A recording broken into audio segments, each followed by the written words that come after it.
Hello friends, कैसे हैं आप सब। उम्मीद करती हूँ कि आप सब अच्छे से होंगे। तो हाजिर हूँ आपके सामने इस नए वीडियो के साथ, जिसमें मैं लेकर आई हूँ मधुबन की मधुश्री पुस्तक से कक्षा 4 का पाठ है ये घमंडी का बाग। इसमें हम सीखेंगे कि मानव स्वभाव न कि सिर्फ दूसरे मानव पे बल्कि प्राकृतिक पे भी, आसपास की परिस्थितियों और आसपास के लोगों पे भी कैसे असर डालती है।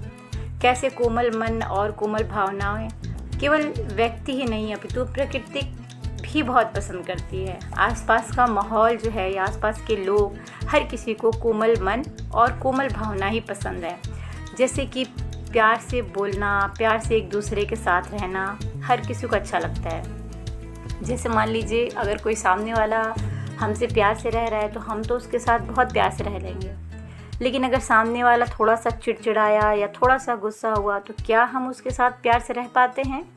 नहीं रह पाते हैं। तो यही चीज़ें सीखेंगे कि कैसे एडजस्टमेंट और कैसे शांति, प्रेम का क्या महत्व है, और हमें अपने जीवन में ज्ञान, शक्ति, संपत्ति मतलब नॉलेज हो या पावर हो या प्रॉपर्टी हो, पैसे हो, किसी भी चीज़ का घमंड नहीं करना चाहिए। इन चीज़ों के घमंड के आगे जो कोमल भावनाएं हैं, जो अच्छे वैल्यूज़ हैं, उसको हम कैसे इग्नोर कर देते हैं।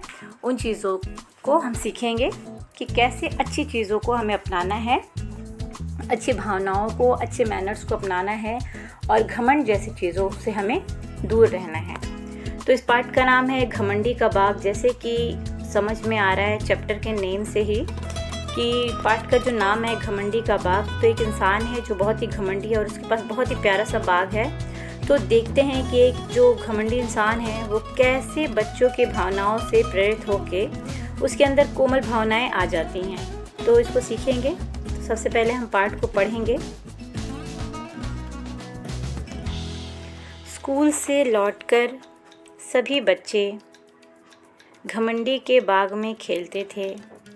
वो बाग नरम हरी घास वाला और बड़ा सुंदर था।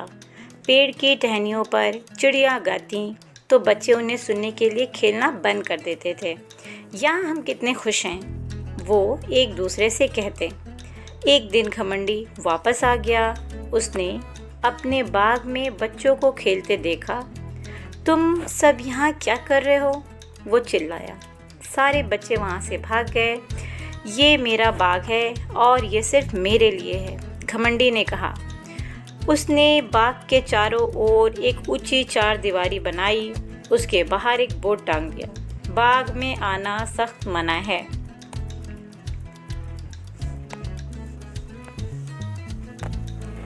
अब बच्चों के खेलने के लिए कोई जगह नहीं बची। वसंत का मौसम आया। फिर सभी जगह छोटे छोटे फूल खिलने लगे, नन्ही चिड़िया चहकने लगीं। परंतु मतलब लेकिन घमंडी के बाग में अभी जाड़ा ही था। वहाँ थी केवल बर्फ और ठंडी हवा। हवा ने कहा, हमें ओलों को भी बुलाना चाहिए। फिर क्या था, हर दिन 3 घंटे बड़े बड़े ओले बरसने लगे। बच्चों, हर दिन कितने घंटे ओले बरसने लगे? 3 घंटे। घमंडी सोचता जल्दी ही मौसम बदलेगा, लेकिन न वसंत आया और न ही गर्मी। एक दिन घमंडी अपने पलंग पर लेटा था। उसे मधुर संगीत सुनाई दिया। एक छोटी सी चिड़िया उसकी खिड़की के बाहर गा रही थी। उसने बाहर झांका तो देखा कि एक जगह दीवार टूट गई थी। एक जगह दीवार टूट गई है, जिससे कई बच्चे बाग में घुस आए थे। वो पेड़ों की डालियों पर बैठे थे। पेड़ बच्चों का साथ पाकर बहुत खुश थे। उनकी कलियां खिलखिला रही थीं। बाग के एक कोने में एक छोटा सा लड़का खड़ा था। वो इतना छोटा था कि उसके हाथ पेड़ की टहनियों को छू नहीं पा रहे थे। वो टहनियाँ पकड़ने के लिए बार बार कूद रहा था। न छू पाने पर वो ज़ोर ज़ोर से रो भी रहा था। कौन बच्चों का साथ पाकर बहुत खुश थे? पेड़। आगे देखते हैं। चलो बेटा, पेड़ ने कहा और अपनी डालियों को नीचे झुका दिया। लेकिन वो लड़का बहुत छोटा था।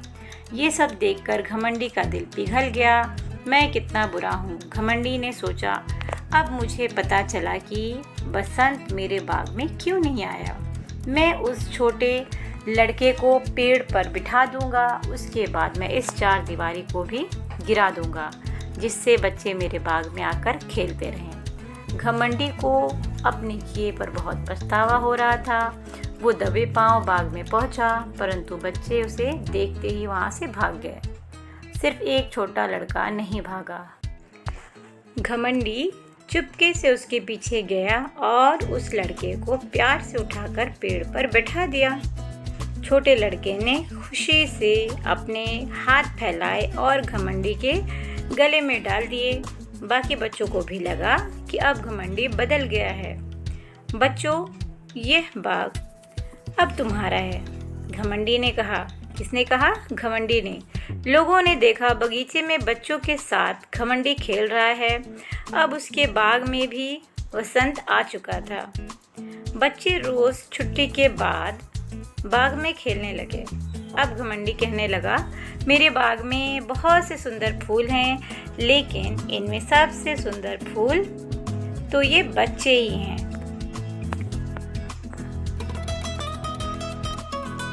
घमंडी मतलब अहंकारी,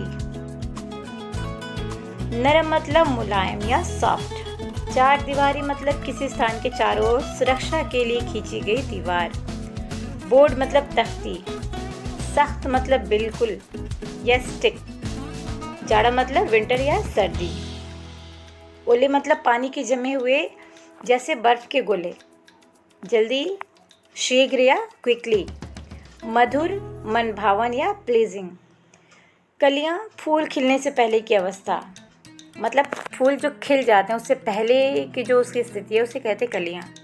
पछतावा, किसी अनुचित कार्य करने के बाद उसके लिए दुखी होना, मतलब पछतावा करना, अफसोस करना। आगे पढ़ते हैं। अब हमारा अगला एक्सरसाइज है प्रश्न उत्तर, लघु उत्तरीय प्रश्न या शॉर्ट आंसर टाइप क्वेश्चन। अब इसमें पहला क्वेश्चन है, बच्चे घमंडी के बाग में कब खेलते थे? तो बच्चे घमंडी के बाग में स्कूल से लौटते समय खेलते थे। बच्चे क्या सुनने के लिए खेलना बंद कर देते थे? बच्चे चिड़ियों की मधुर आवाज़ सुनने के लिए खेलना बंद कर देते थे। बच्चों को बाग में खेलते देख घमंडी ने क्या कहा? बच्चों को बाग में खेलते देख घमंडी ने कहा कि तुम सब यहाँ से चले जाओ, ये मेरा बाग है। बाग के बाहर टंगे बोर्ड पर क्या लिखा था? प्रश्न नंबर 4 है, बाग के बाहर टंगे बोर्ड पर लिखा था कि बाग में आना सख्त मना है। चलिए अब देखते हैं अगला किसने कहा। यहाँ हम कितने खुश हैं? बच्चों ने कहा।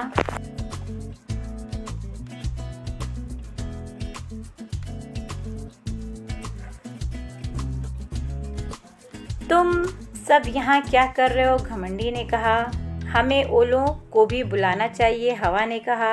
ये बाग अब तुम्हारा है, घमंडी ने कहा। आगे बढ़ते हैं। बच्चे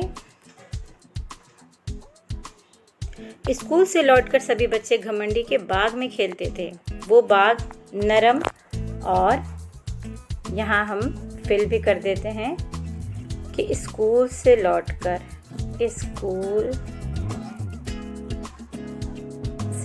सभी बच्चे घमंडी के बाग में खेलते।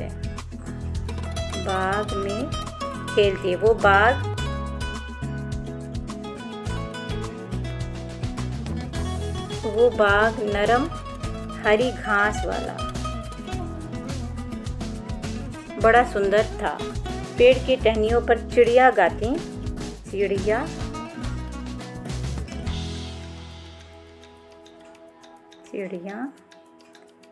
गाती तो बच्चे उन्हें सुनने के लिए खेलना बंद कर देते थे। तो यहाँ आ जाएगा बच्चे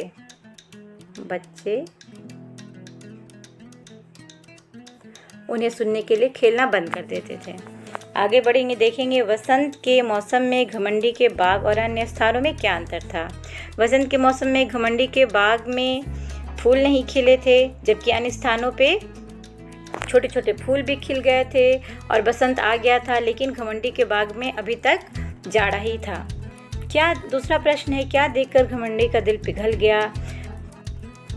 छोटा बच्चा पेड़ पर न चढ़ पाने के कारण जोर जोर से रो रहा था। ये देखकर घमंडी का दिल पिघल गया। घमंडी के प्रश्न नंबर 3 का उत्तर होगा, घमंडी को बसंत के बाग में नहीं आने का क्या कारण पता चला? तो इसका हम लिखेंगे कि घमंडी ने सभी बच्चों को अपने बाग में आना बंद कर दिया था। बच्चे मन के भोले होते हैं और उनके होने से चारों ओर का वातावरण खुशियों से भर जाता है। बच्चों के बाग में न होने पर बसंत भी उस बाग में नहीं आया। अब अगला क्वेश्चन नंबर 4 देखेंगे, घमंडी ने क्या निर्णय लिया? तो इसका आंसर लिखेंगे, घमंडी ने बच्चों को पेड़ की डाल पर बिठाया और ये निर्णय लिया कि वो चारदीवारी को गिरा देगा जिससे बच्चे उसके बाग में आकर खेल सकें। नंबर 5 पे है, बच्चों को कैसा लगा कि घमंडी अब बदल चुका है? तो इसका आंसर लिखेंगे, घमंडी अपने घर से बाहर आया और रोते हुए छोटे से बच्चे को पेड़ की डाल पर बिठा दिया जिससे बच्चों को लगा कि वो अब बदल चुका है। पाठांश पढ़कर प्रश्नों के उत्तर लिखिए। स्कूल से लौटकर सभी बच्चे घमंडी के बाग में खेलते थे। वो बाग नरम हरी घास वाला और बड़ा सुंदर था। पेड़ की टहनियों पर चिड़िया गाती तो बच्चे उन्हें सुनने के लिए खेलना बंद कर देते थे। यहाँ हम कितने खुश हैं वे एक दूसरे से कहते हैं। अब इसका प्रश्न है, स्कूल से लौटकर बच्चे कहाँ खेलने लगते? तो घमंडी के बाग में। बाग कैसा था? तो बाग बस यहाँ से देख के लिख लीजिए। वो बाग नरम हरी घास वाला था। बच्चे क्या सुनने के लिए खेलना बंद कर देते थे? चिड़ियाँ जब टहनियों पे गाती थी तो उनकी आवाज़ सुनने के लिए बच्चे खेलना बंद कर देते थे। अगला है, बच्चे एक दूसरे से क्या कह रहे थे? बच्चे एक दूसरे से कह रहे थे कि हम यहाँ कितने खुश हैं। आगे के एक्सरसाइज को देखते हैं। संज्ञा और सर्वनाम शब्द की विशेषता बताने वाले शब्द विशेषण कहलाते हैं। विशेषण जिस संज्ञा तथा सर्वनाम की विशेषता बताते उन्हें विशेष्य कहते हैं। मतलब जिस चीज़ की विशेषता बताई जा रही है, क्वालिटी बताई जा रही है, वो विशेष्य होता है और उसकी जो खासियत बताई जा रही है, जो क्वालिटी बताई जा रही है, वो विशेषण होता है। तो देखेंगे, वसंत का मौसम आया, सभी जगह छोटे छोटे फूल खिलने लगे, नन्ही चिड़ियाँ चहकने लगी, परंतु घमंडी के बाग में अभी जाड़ा ही था। वहाँ थी केवल बर्फ और ठंडी हवा। हवा ने कहा, हमें ओलों को भी बुलाना चाहिए। फिर क्या था? हर दिन 3 घंटे बड़े बड़े ओले बरसने लगे। अब इसमें जैसे पहला हमारा लिखा हुआ है छोटे छोटे फूल, तो यहाँ हमने देखा छोटे छोटे फूल, तो ये फूल की खासियत बताई जा रही, तो ये हो गया विशेष और छोटे छोटे हो गया विशेषण। अगला देखते हैं, नन्ही चिड़िया। चिड़िया जो है ये है विशेष है और नन्ही जो है ये है विशेषण। आगे देखते हैं, ठंडी हवा। तो ये देखिए, ये है हवा, हवा के बारे में बात हो रही, तो ये हो गया विशेष और ठंडी हो गया विशेषण। तो ठंडी को हम यहाँ लिख सकते हैं, ठंडी, और यहाँ लिखेंगे हवा। और यहाँ हमने लिखा नन्ही,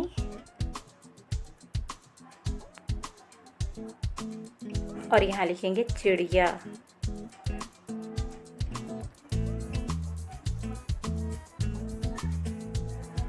आगे देखते हैं, एक और हमें इसमें ढूंढना है। हमारा चौथा इसमें बड़े बड़े ओले, तो इसमें हम ये कर सकते हैं बड़े बड़े ओले। तो किसकी बात हो रही? ओले की। तो ओले को हम यहाँ लिख लेंगे, ओले, और बड़े बड़े हो जाएंगे विशेषण, तो यहाँ हमने लिख लिया बड़े बड़े, बड़े बड़े।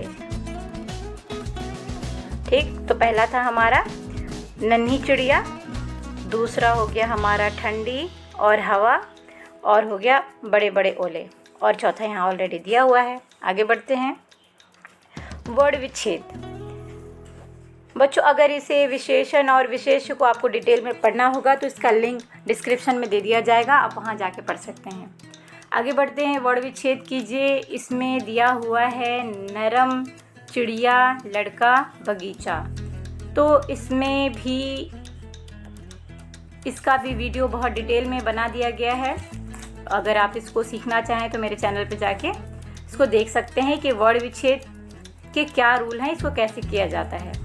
आगे बढ़ते हैं, इसमें हम करेंगे नरम, तो इसमें हम देखेंगे कि न इस पे हलंत का निशान और यहाँ अ, ये हो गया मिला के पूरा न। फिर ये हुआ र, हलंत का निशान, अ, म, हलंत का निशान और अ। तो ये हो गया नरम। ठीक, अगला है हमारा चिड़िया। अगला है चिड़िया। अब चिड़िया में हम देखेंगे, पहले हमने लिखा च, हलंत सब पे लगाएंगे। अगर ये निशान नहीं लगा मतलब कि आपने गड़बड़ कर दी। छोटी ई, अड़ा, फिर छोटी ई, उसके बाद य, और इसमें कौन सी मात्रा है? आ, तो बस यहाँ हमने लगा दिया आ। इसमें भी छोटी ई ही आएगा क्योंकि ये चिड़िया है, य और आ। अब अगला है हमारा लड़का। लड़का में हमने ऐसे ही करना है, पहले हमें लिखना है ल, इसमें हलंत का निशान लगाया, फिर अ, फिर हो गया अड़ा, फिर हुआ अ, फिर हुआ क, और इसमें क्या जुड़ा है? आ। तो ये मिला के हो गया हमारा लड़का। आगे बढ़ते हैं। हमारा लास्ट जो शब्द है, आखिरी शब्द है बगीचा। वर्ण विच्छेद के लिए आखिरी शब्द है बगीचा। तो इसमें हमने लिखा ब, हलंत का निशान, उसके बाद लिखा अ, फिर हमने लिखा ग, फिर हमने लगाया हलंत का निशान, हल चिन्ह भी से कहते हैं, उस पे हमने लगाया बड़ी ई क्योंकि ये बगीचा लिखा है, बड़ी ई की मात्रा है इस पे। उसके बाद हमने लिखा च, हल का निशान और आ। तो ये हो गए हमारे इन शब्दों के वर्ण विच्छेद। आगे बढ़ेंगे। अब इसमें हमें बताना है क्रिया शब्दों को रेखांकित कीजिए। सभी बच्चे घमंडी के बाग में खेल रहे थे। क्रिया शब्द क्या होता है? क्रिया मतलब किसी काम का करना या होना, एक्शन वर्ड। तो बस सिंपल है, इसमें बहुत इजी है। सभी बच्चे घमंडी के बाग में खेलते थे।